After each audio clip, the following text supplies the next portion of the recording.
Welcome to Srimati LP Savani Vidya Bhavan, Social Science, Standard 10, Chapter 16, Economic Liberalization and Globalization. When India became independent in 1947, the Government of India accepted the path of planning to achieve fast economic development.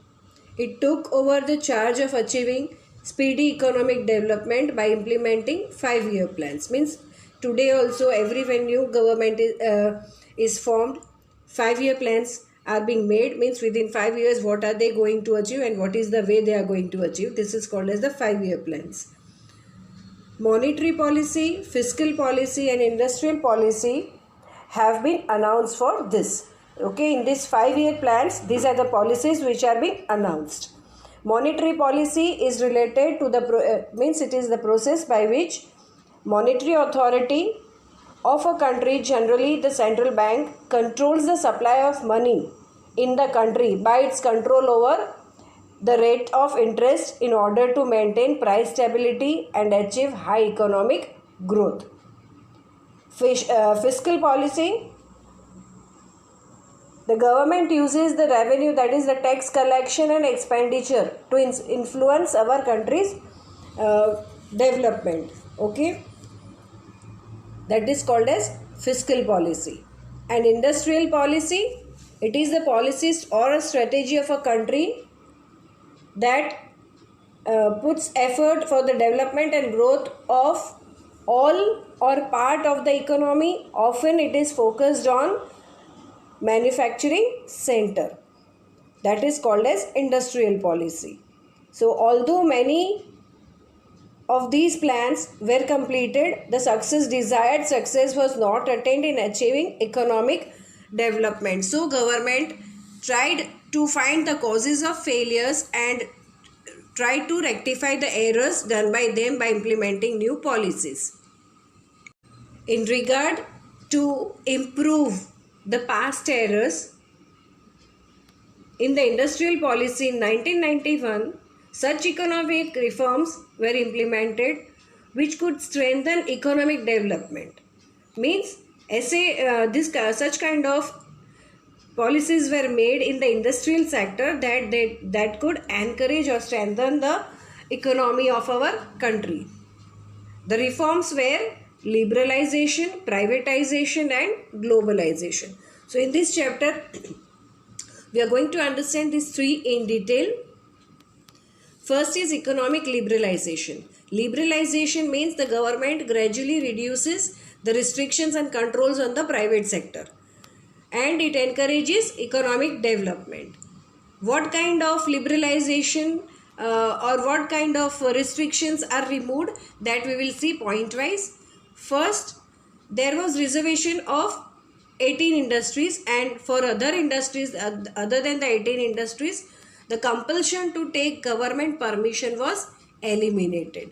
Means before this liberalization, any private company had to take permission from the government for setting up an industry, but certain 18 industries were kept reserved which will not be established without the permission of the government. But other than this 18 industry, the other setting up of other industries did not require any kind of government permission. This is the first policy. Next, areas other than railway, atomic energy, defense were opened to private sector.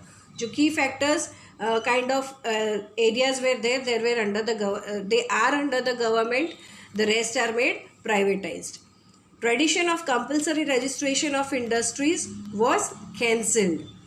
Provision to take government permission for setting up industries which do not cause pollution and are not hazardous for environment was cancelled. Advantages of liberalization. Because of liberalization, certain benefits were also achieved. For example, private sector has got an opportunity to make unconstrained development which led to increase in production. Unconstrained means continuous, okay, without stopping. We have uh, we are able to develop ourselves, and there is increase in production. Next is global trade started getting an impetus, and there has been increase in global trade. Global trade means international trade, import and export is called as global trade. So that it got an impetus means it got a force, right? And there was increase in the international trade. Next, number 3, increase in foreign trade. That is the same, global trade, foreign trade, or you say international import and export. And because of increase in foreign trade, the foreign exchange also increased. Okay, it led to increase in reserve of foreign exchange. Number 4, internal infrastructural facilities increased due to liberalization. Because of working at with an international level, there is requirement of more infrastructures, right? And this also was fulfilled because of liberalization. Thus, the advantages of liberalization are that we were able to make unconstrained development and increase the production. Global trade started getting an impetus, and there was increase in the global trade also. There was increase in foreign trade, and because of this, increase in reserve of foreign exchange also. Whereas international infrastructural facilities also increased. Disadvantages of liberalization. Along with advantages, it has disadvantages also. First is monopoly could not be checked. Monopoly I have explained, already explained you in the previous chapter. So they were not able to control the monopoly. Next, focus has been paid only on industrial sector, right? These all changes were related to the industrial sector, and because more focus was paid on industrial sector, the agriculture sector of India remained backward. Number 3, increase in disparity of income. Disparity of income means difference between the income of two different group of people in a country, right? So there, because of liberalization, the disparity started increasing. The which difference was there, that increased. Number 4, decrease in exports. Foreign debt has increased because when this international trade is taking place, or what we say global trade, in that what happens if we are importing more and exporting less, that is not good for the country, right? You are selling less but you are buying more, obviously you have to pay more, that, and which will increase your foreign debt increase, it will increase, but that also we have to pay in foreign currency, so that will be a disadvantage. So thus these are the disadvantages of liberalization. Next, second point, privatization. Privatization, it is a process in which ownership and management of industrial units under the state control is handed over or transferred to the private sector.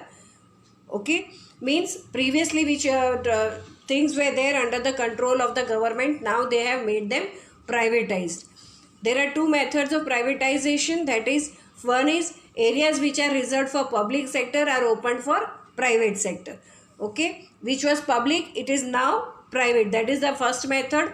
And the next method is state keeps the ownership and the other companies have the control of management. Okay, or vice versa, the state keeps management and its own in its own hands and gives ownership to the private company. Advantages and disadvantages of privatization. Advantages: there is increase in number of production units in industrial sector. Because of making the public sector privatized, what happens, the number of private industries in the private sector has increased. Production has also increased in capital intensive and consumable commodities due to privatization. Third, working capacity of the public sector has improved. Formerly, there was an impression that the people of public sector are lazy, are not interested in working, but because of making these fields privatized, what happens? Their working capacity has increased or improved due to privatization of these enterprises. Disadvantages of privatization. Economic power has centralized, because of which evil of monopoly has increased. In privatization also, The evil of monopoly is there, whereas in liberalization also we know that the question of monopoly is always there. Number 2, cottage industries have not developed properly due to privatization. Cottage industries means small scale industries. They have not been developed properly in privatization. Only large industries have been benefited, means whatever benefits are gained by the large scale industries. Prices have not remained under control due to privatization. This has led to problem of price rise. When privatization is there, more of the control of the private group will be there on deciding the prices, and because of this what will happen? Problem of price rise will be faced. Third policy, globalization. Globalization is the process of connecting one country economy with the world economy, as a result of which flow of goods, services, technology and labor is easily available in the world. So this is globalization, means buying and selling. We are free to sell our products at an international level. It can be your goods, services, technology or labor. Labor means exchange of labor. One person, if he wishes to work in another country, he can go and work there. That is, this kind of exchange has been possible because of globalization. What improvements do we see because of globalization? First, obstacles of trade between two nations have been removed. Okay, whatever obstacles were there between two nations for doing a business, that has been removed. Capital exchange can easily take place between two nations. Transfer of money and this kind of things have also become smooth. Obstacles in the way of exchange of technology have been removed. Now we can exchange the technology also, right? For example, if you have seen that Mission Mangal movie, in that also they were thinking of taking the technology from Russia, right, of that engine, rocket engine kind of thing. So that is an example. With this exchange of technology also has been possible as a part of globalization. Free exchange of labor may be there among different nations of world. Free exchange means the people who are ready to go and work in another countries get an opportunity. In the same way, the other people from other country also can come and settle in our country on the basis of work permit. So this is globalization. Globalization, advantages and disadvantages. Foreign direct investment, that is called as FDI. Advantages, what is the advantage of globalization? That FDI is encouraged due to globalization. Means at present also you can see after during this lockdown, so many industries means are ready to come and invest in India. So that is called as foreign direct investment. When other countries are ready to come and do some kind of investment or are ready to set up industries in your country. Goods produced in the developed countries can easily be obtained due to globalization, right? People are fond of using imported goods. Imported goods means if you are using Nike, that is not an Indian brand. This now it is available so easily here because of globalization. So goods produced in other countries are easily available because of globalization. Developing countries like India can withstand competition at international level due to globalization. Now, developing countries also get an opportunity to stand at a global level because of this policy of globalization. Thus, next we see disadvantages of globalization. Expected success has not been attained in finding solution to the problem of poverty and unemployment due to globalization. Globalization has helped us increase our business, but it has not helped us to solve the basic problems like poverty and unemployment. Developing countries have not acquired proper benefits of increase in exports, which they should have acquired, right? In the previous first policy also we saw that if more imports are there rather than exports, it is a disadvantage. So developing countries have not required proper benefits on exports, because they are not able to increase their exports. Large scale industries have acquired more benefits, while small scale industries have obtained less benefit. Next is World Trade Organization, WTO. This is a WTO is a world level organization, okay, and set up by the United Nations. WTO was established on 1st January 1995 by the members of Nations of United Nations. The headquarters of WTO is in Geneva in Switzerland. Now, what is the objective? What is the aim of setting up of WTO? The aim is to remove obstacles influencing global trade. Right? WTO deals with the trading at an international level. Means if any kind of problems are there related to trade between two nations, that problems WTO will be helping to solve them. Second, to remove protection policy given to industries of country for foreign trade. Okay, certain policies or this kind of things which are there given to the industries, and if it stops that industry from foreign trade, then that kind of policies will be removed by this WTO. Number 3,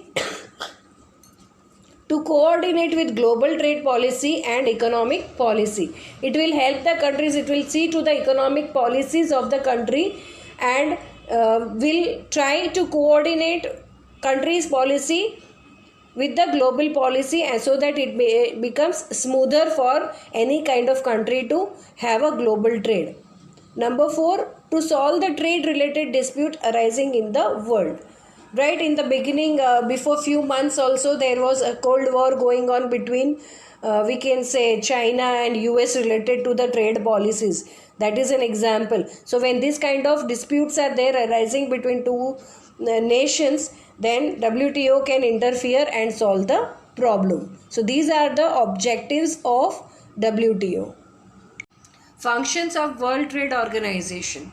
So what is the actual kind of work it does? It helps to set up a required structure for implementation of agreement related to multinational trade and agreement related to it.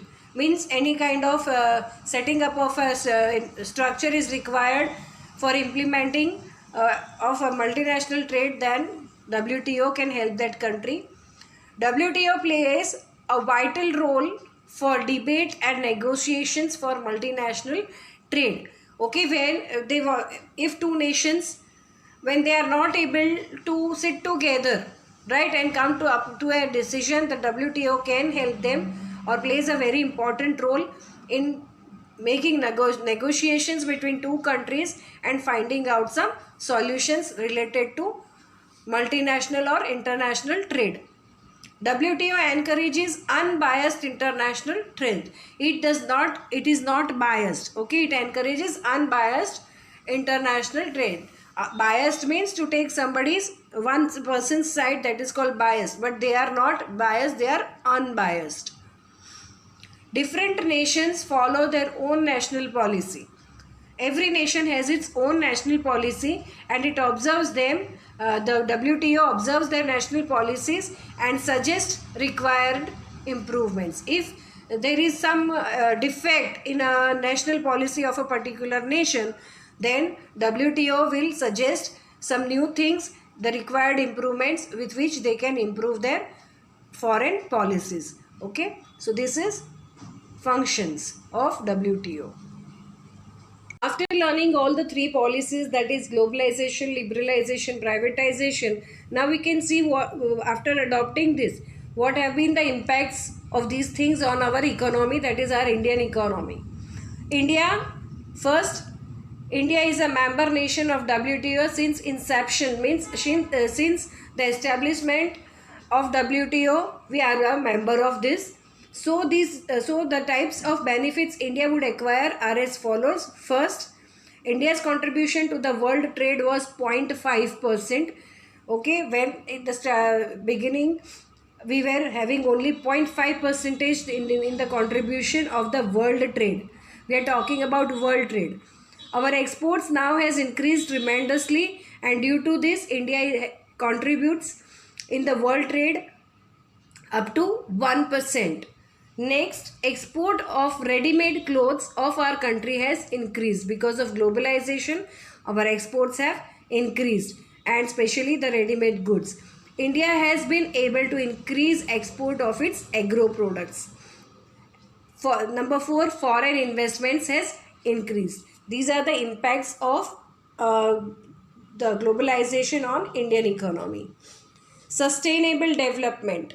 Sustainable development is a development which meets the needs of present generation without compromising with the ability of future generation to meet their own needs. Means sustainable development, we can say it is a development which, in a way, that at present when we are using our resources, we should use it in such a way that at present it is satisfying our needs, but yes, we leave this enough of the resources so that the future coming generations also can have the benefit of this. The way and speed with which present generation is developing, it cannot be maintained in future. The luxuries which the present generation is enjoying will not be there for future generation if we are wasting our resources.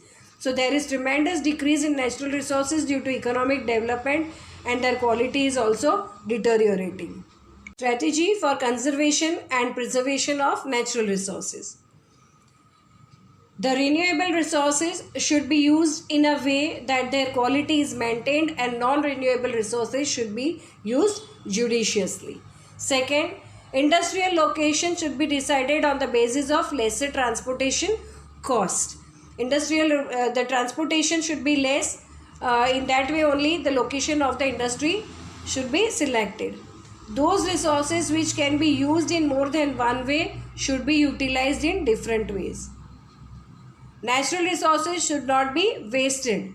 Control should be laid on unplanned disposal of industrial waste. There are industries which dispose their waste without planning.